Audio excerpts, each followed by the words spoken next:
महाराष्ट्र के Pune Porsche case में चौंकाने वाला खुलासा हुआ है। एक्सीडेंट को लेकर नाबालिग आरोपी के दादा सुरेंद्र अग्रवाल और फैमिली ड्राइवर ने पुलिस पूछताछ में अहम जानकारियां दी हैं।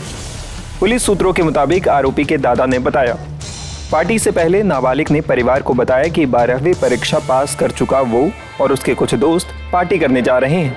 इसी के बाद मैंने अपने बेटे से बात कर पोते को गाड़ी की चाबी सौंपी और साथ ही पार्टी के बिल का भुगतान करने के लिए एक क्रेडिट कार्ड भी दिया। हमें इसके नतीजे का अंदाजा नहीं था। वहीं घटना को लेकर फैमिली ड्राइवर ने बताया कि उन्होंने नाबालिग के पिता के कहने पर गाड़ी की चाबी उसे दी थी।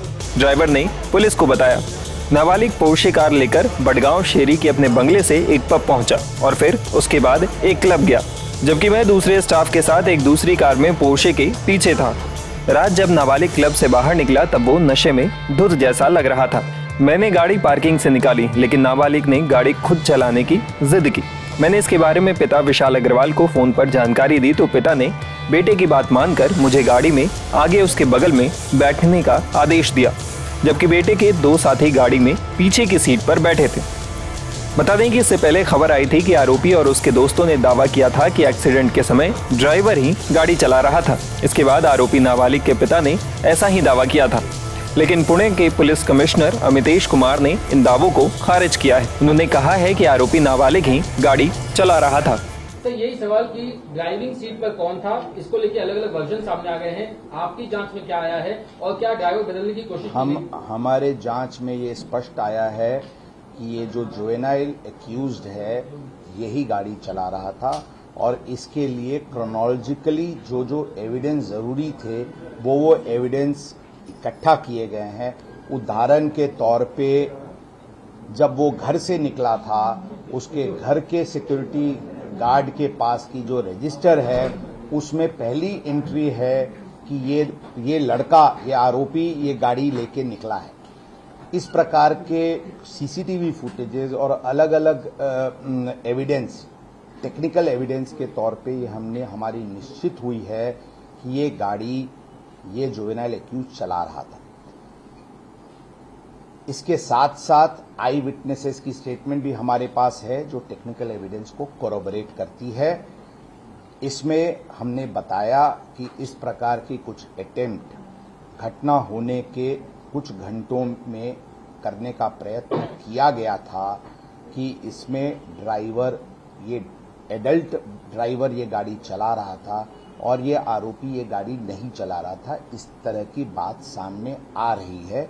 इसकी हम पूरी तरीके से तहकीकात करके जो भी इस प्रकार का प्रयत्न किया उसके विरुद्ध 201 आईपीसी एविडेंस डिस्ट्रक्शन के तहत कार्रवाई की जाएगी।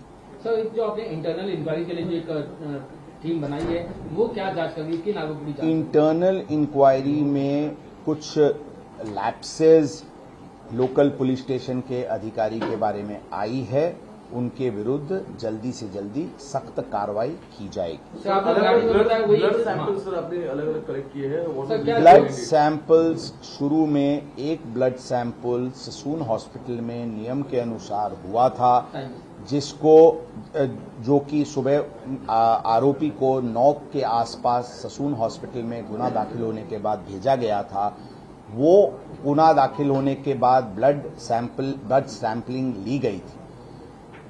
इसमें चूंकि ये सेंसिटिव केस था, as a matter of abundant precaution blood sample बदली तो नहीं गई।